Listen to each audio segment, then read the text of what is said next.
Pwede bang natural looking ang wig? Yes, pwede.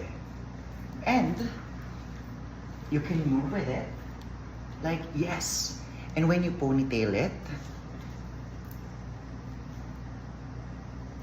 manipis lang.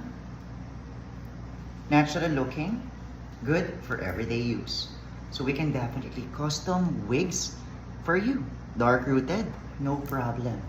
Glueless wig, yes, pwede, just like this one. So for this one, susuotin mo lang siya ng ganito.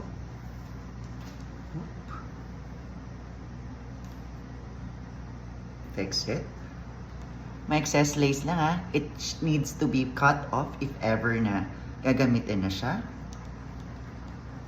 And imagine, sinuot ko lang siya ng ganon. And you can do this. Or do that. No editing, just your hair. You see how it flows? That means we used good quality hair.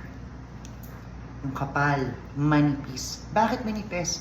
Because some wants it natural looking, na parang hair lang talaga nila. Just like this one.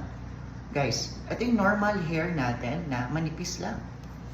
And the texture, sobrang galing. And hindi basta-basta natatanggal. And the reason bakit hindi siya basta-basta natatanggal is because this one is fully customized, and if it's fully fitted sa inyong ulo, talagang secure siya.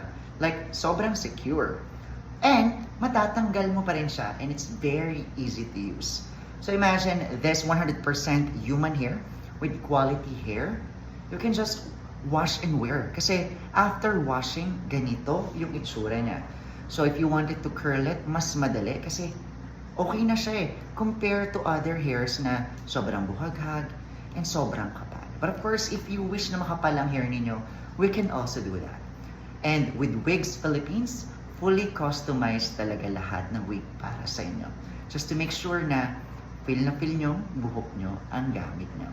Alright? So if you have any questions, please don't forget to message us here at Wigs Philippines Agustin. The original Wigs Philippines. Maraming gumagaya.